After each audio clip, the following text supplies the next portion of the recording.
शक्ति, मां शक्ति, मां शक्ति।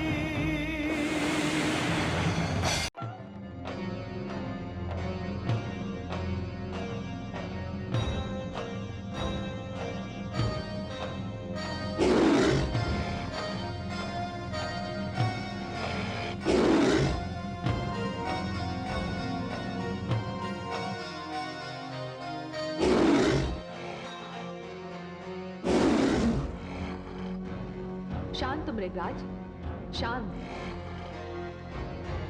लगता है बहुत शीघ्र मेरे उद्देश्य की पूर्ति होने वाली है। इससे पहले कि वे लोग यहाँ आए, आप कुछ देर के लिए अंतर्धान हो जाइए। चलो।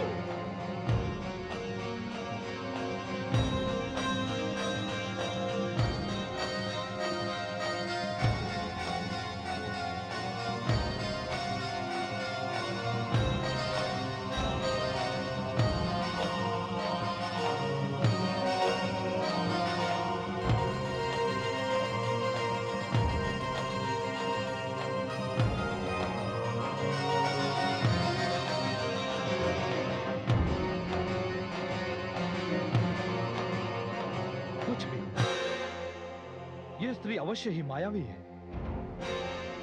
वनराज के दहाड़ने की ध्वनि तो मैंने भी सुनी, किंतु वनराज दिखाई नहीं पड़ रहे। वाशकल तो व्यर्थ में ही घबरा गया था, किंतु उसने स्त्री के रूप की जो प्रशंसा की थी वो कम थी। यहां तो रूप का एक सागर है, सागर। हे देवी, प्रणाम। मैं तीनों लोकों के विजेता देवराज इंद्र के घमंड को चूर चूर करने वाली महाप्रतापी दानव सम्राट महिषासुर का महामंत्री हूं। महिषासुर से संबंधित कोई भी व्यक्ति इस योग्य नहीं जिसका मैं स्वागत करूं। हे सुंदरी, मन को मुग्ध कर देने वाले इस सुंदर रूप का वर्णन सुनकर मेरे स्वामी महिषासुर तुमसे मिलना चाहते। महामंत्री, उन्हीं के लिए तो मैं इस संसार में आई हूं। मेरा उद्देश्य उन्हें समाप्त करके धरती का भार कम करना है।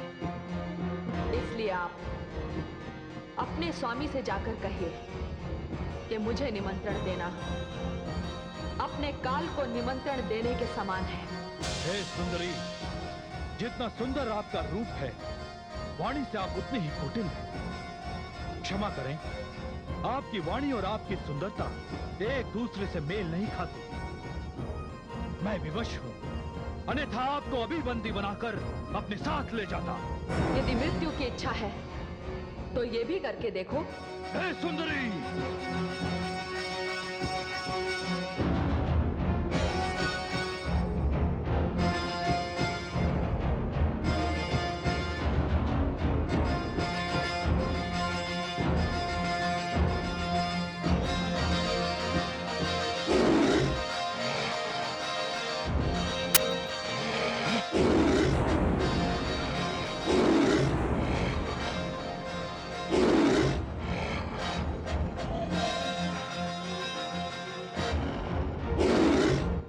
मंत्री, जाकर महिषासुर से कहना कि उसका शरीर मेरे बाणों का लक्ष्य बन जाए। उससे पूर्व ही पाताल में चले जाने में ही उसकी कुशल है। और यदि युद्ध करने की उसकी इच्छा है तो अपनी पूरी सेना के साथ यहां चला आए।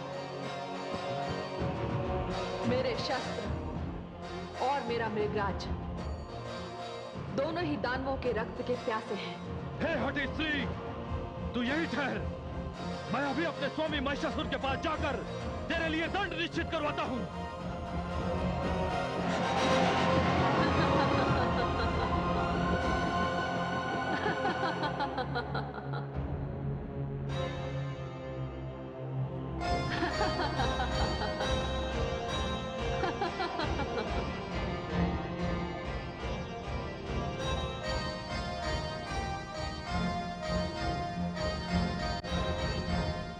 दानवेश्वर की जय हो।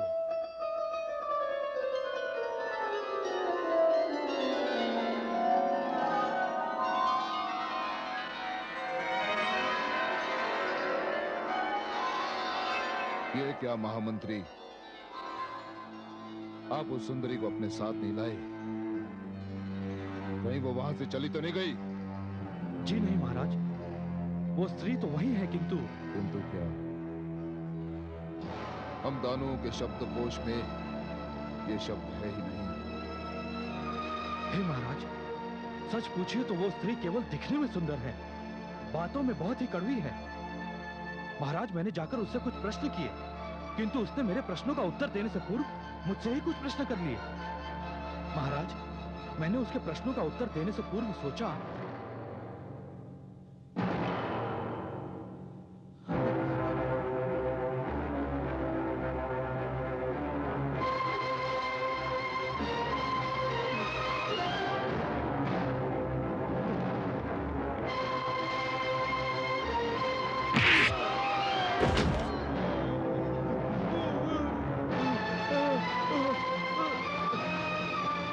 आपने हम दानवों की कीर्ति को धूल में मिला दिया। आप एक स्त्री को यहां नहीं ला सके, एक स्त्री को। आप जैसे व्यक्ति असुर और दानवों का प्रतिनिधि नहीं हो सकता। आप जैसा व्यक्ति मेरा महामंत्री नहीं हो सकता, नहीं हो सकता।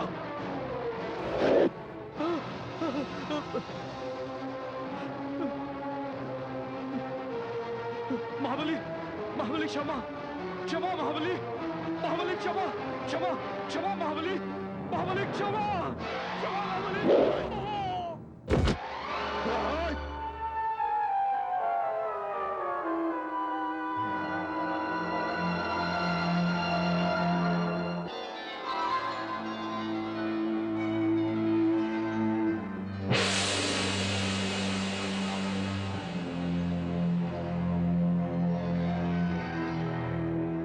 कौन हो तुम? हम यमदूत हैं। आपने अपने महामंत्री का वध किया है और देह के नियमानुसार हम उसके प्राण लेने के लिए आए हैं। नहीं, तुम यमराज के दूत हो, तुम देवताओं में से हो। इसी कारण मैं तुम्हें एक असुर के प्राण छूने नहीं दूंगा। तुम जानते हो ना, इस समय इंद्र मैं हूँ। यहाँ मेरी आज्ञा से सारे कार्य होते हैं। आप सत्य कह रहे हैं, किंतु जब तक यमपास हमारे स्वामी यमराज के पास है, तब तक हम यमदूतों से प्राण हरने का अधिकार कोई नहीं छीन सकता। यमराज कहाँ है? यमराज, यमराज! आपने बुलाया दानवराज?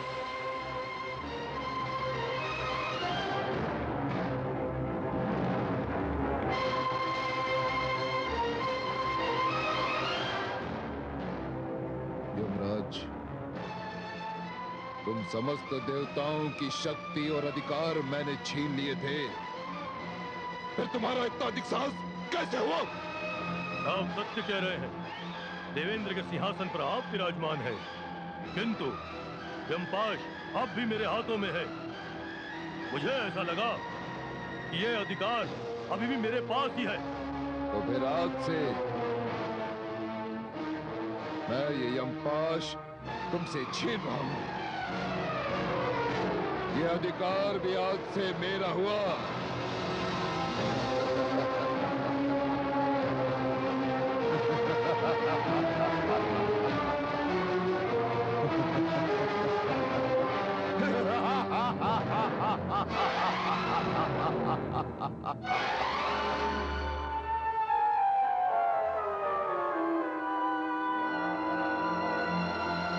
आज से मैं जिसे चाहूंगा जीवन दूंगा और जिसे चाहूंगा मृत्यु।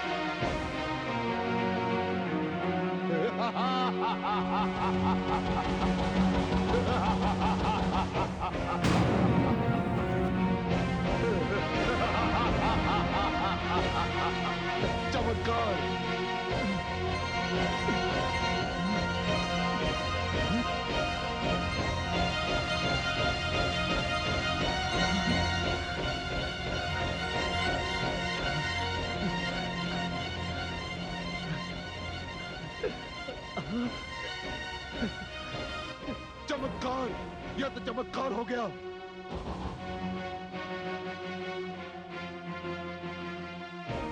अब जीवन और मृत्यु का अधिकार हमारी मुट्ठी में बंद है। यमराज, तुम जाओ, जाओ। और महामंत्री, यमराज के हाथों से यमपाश छीनकर हम अति प्रसन्न हैं। इसी कारण हम तुम्हें क्षमा करते हैं। जाओ। दानव सम्राट, यह आपके विशाल हृदय की पहचान है। जाओ जाओ।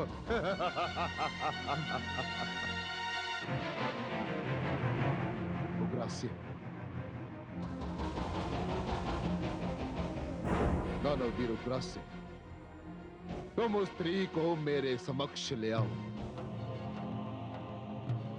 यदि वह आने में आनाकानी करे तो उसे बलपूर्वक उठा लाओ। जाओ। जो आज्ञा दानवेंद्र, मैं कुछ ही क्षणों में उस स्त्री को आपके समक्ष प्रस्तुत करता हूँ।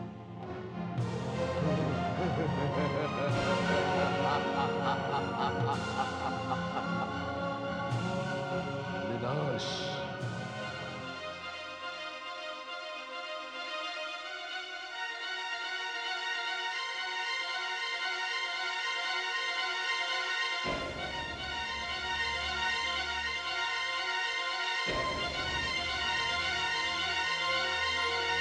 हे भगवती परमेश्वरी, ये क्या अनर्थ हो रहा है? आपने जो विभाग मुझे दे रखा था और मृत्यु के कार्य का जो भाग देवादिदेव भगवान शंकर को सौंपा था, अब ये सभी कार्य महिषासुर ने स्वयं अपने हाथों में ले लिए हैं। नहीं महादेवी, महिषासुर ने यमराज के हाथों से केवल यमपाश छीना है, किंतु उसे इस बात का तनिक भी ध्यान नहीं कि यदि वो इस यमपाश का दुरुपयोग करना भी चाहे तो भी नहीं कर पाएगा। तो फिर उसके हाथों जिसका वध हुआ वो महामंत्री जीवित कैसे हो गया? इसका सटीक उत्तर तो आपको आदि प्रजापति ब्रह्मा जी दे सकते हैं। मेरे विचार से महामंत्री की मृत्यु महिषासुर के हाथों नहीं लिखी है, इसीलिए ये चमत्कार हुआ। इसी भ्रम में महिषासुर वास्तविकता से इतनी दूर चला गया जहां से उसे सत्य के दर्शन तब होंगे जब यम का पाश उसे स्वयं जकड़ लेगा। धन्यवाद भगवती परमेश्वरी, धन्यवाद।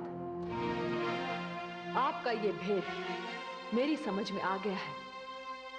अब अपने स्वामी महिषासुर की इस यमपाश वाली उपलब्धि के कारण पूर्णतः निश्चिंत होकर दानव उग्रास से रणचंडी भगवती दुर्गा के समक्ष आ रहा है।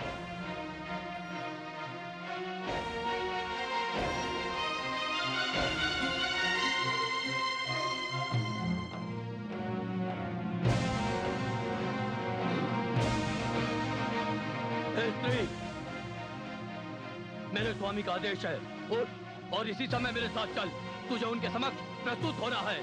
तुम्हारे स्वामी का आदेश तुम्हारे लिए होगा, मेरे समक्ष तो बिल्कुल वैसा ही है जैसे अग्नि के समक्ष एक तिनका, जैसे तीव्र वायु के समक्ष एक सूखा पत्ता।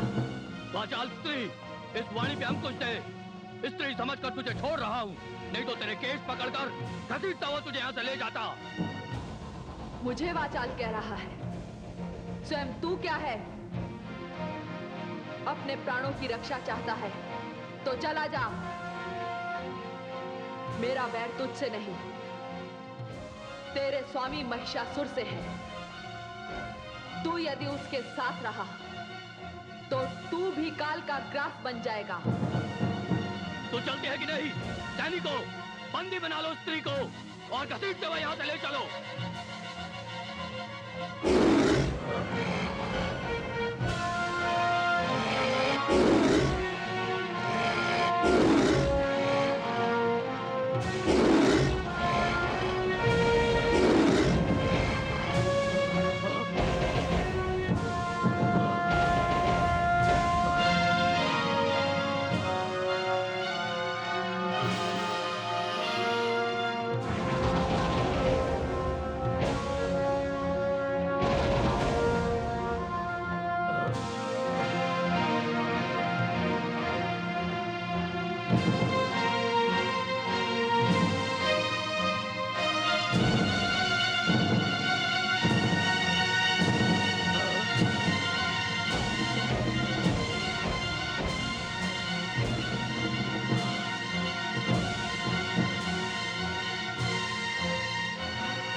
आजकल अभी तक नहीं आया महामंत्री, क्यों नहीं आया?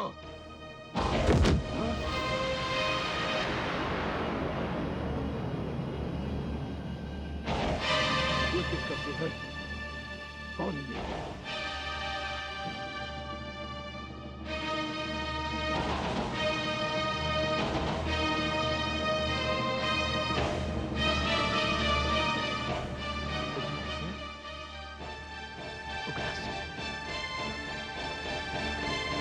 क्या संभव है?